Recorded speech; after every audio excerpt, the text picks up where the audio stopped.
What's going on, y'all? Thanks for checking in the Khaliis Take. You know what to do. Hit that like, subscribe button. Also hit that notification bell just so you can get the newest and the bonus content first. But hey, let's just go ahead and jump right in. You know, I was reading Sports Illustrated, SI.com today, and, when I read this, here's the problem I have with what Ty Lue said in reference to the center position. You've heard me on several videos, more than several probably, videos speak on the fact that I think that the Clippers need another big man. They need another center. They need more depth in the center position. They need to have that filled. Now, of course, they lost Isaiah Hartenstein. And to me, he was a really good backup center for Zubac or Serge Ibaka at the time when they had him. He was a really good backup center for them because he was an energy guy. He brought dimensions, to the game where, you know what you're getting out of him when he comes on the floor, when he goes on the floor. You know what you're getting out of him at all times. He's an energy guy. He's going to give you everything he has. He's going to be that human spark off the bench, which a lot of teams don't have.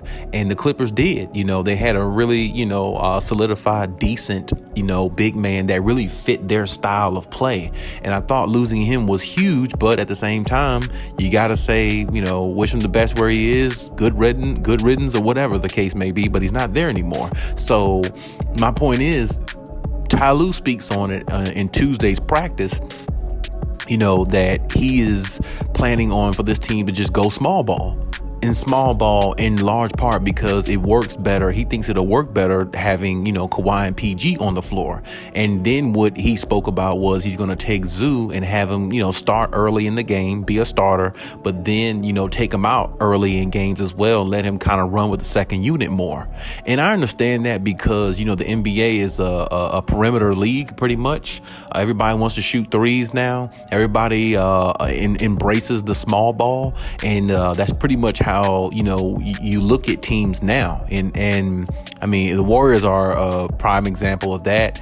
Other teams out there, that's the MO. But my point is this: the Clippers don't want to fall into the category of being like every other team. They should want to be themselves. And to me, what makes the Clippers a unique team, or did make them unique, because they had depth in every single area besides the point guard position up until now. Now that they have, John Wall. So now that they have him, it kind of makes their, of course, their point guard issue is gone. But now that they don't have like a backup center, and who knows if Zubac is injured or not. And besides, even if he's not, he's just one guy. And the Moses Brown guy that they got from Dallas, nobody really knows too much about him because he didn't play much, if at all, with Dallas. And I think he was on OKC, but I mean, it wasn't much of a lasting relationship there, because he got traded to Dallas, or he was moved to Dallas. So it's like, he hasn't even found a solidified home yet to where, he feels comfortable, or the team feels comfortable with him.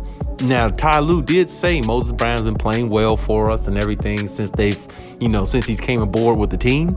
But regardless of that, to me, they still need more depth in that area, because, as I said, that's going to make them more unique, because they got size in the paint continuously, whether Zubac comes in and out. They got a presence in the paint, I should say, because you can have size in the paint all you want to, but you got to have somebody that has somewhat of a presence down there.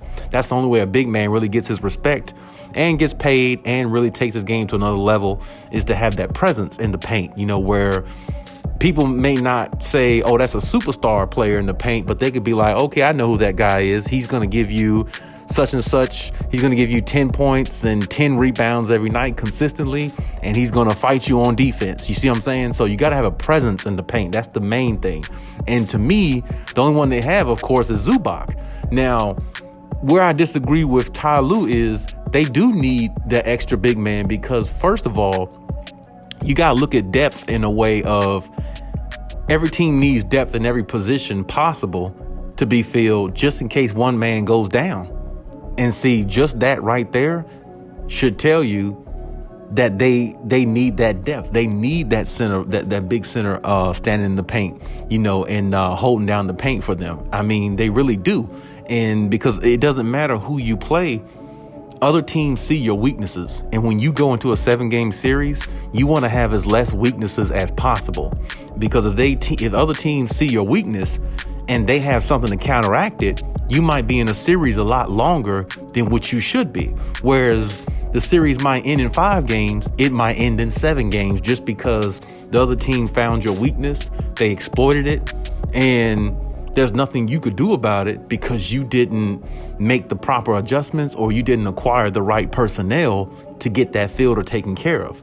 So I understand why Ty Lue wants to go small ball. I personally think Kawhi and PG could work with anybody, whether small ball or not. I still think Kawhi and PG still can operate very well, whether they play small or big. It doesn't really matter because they're just, scorers. They know how to score the basketball. It doesn't matter who's on the floor or, what their job is or what their role is. Those two players are great players. They will figure it out, and with anybody on the floor. That's just that attests to their greatness. You see what I'm saying? So I don't really think that's the reason why they should go small ball. That's the reason why I kind of disagree. I understand why he's saying that, but I don't know if that's the way the Clippers should actually go, because you don't want to be just like every other team in NBA. You want to be unique, you want to stand out, and you want to have all the depth you want, all the depth you need in every area. So when it comes to, as I said, playing a 7-game series, you have no weaknesses, if possible.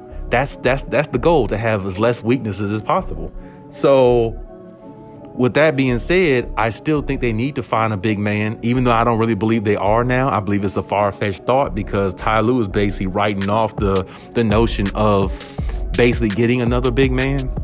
Not unless somebody goes down through injury or something like that, but I don't really think they're going to look after that position or go after that position now based upon what Ty Lue said, because he basically, threw it all away there by saying they just want to go small ball and that's how they're going to play and they really don't have no choice.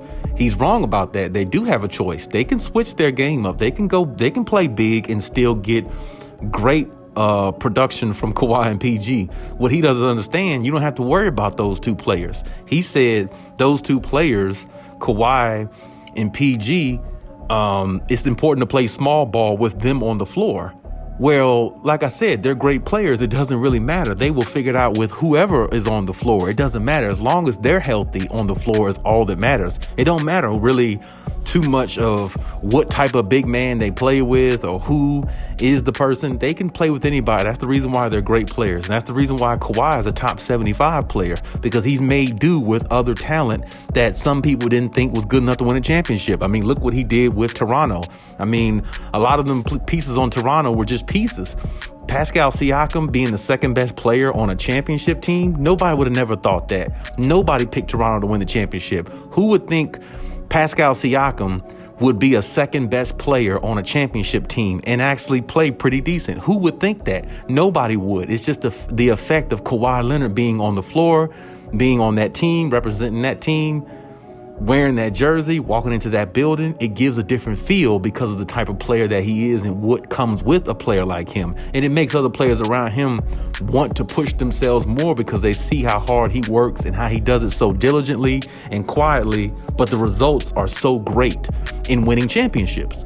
So my point is, if I were them, I'm standing on what I said. I feel like they still need a big man. I feel like they still need a little bit more depth in that area, because you never know what's going to happen in the season. And I don't know how much you can rely on Zubac, because I don't know how much more developed he's going to get, because he's been in the league 6-7 years or 8 years by now, 6-7 seasons or something like that by now. If he hasn't really developed into what they expect him to be, then he might not ever really become that. You see what I'm saying? So I think they might be making a little bit of a mistake here, or Ty Lue might be looking at it from a different perspective.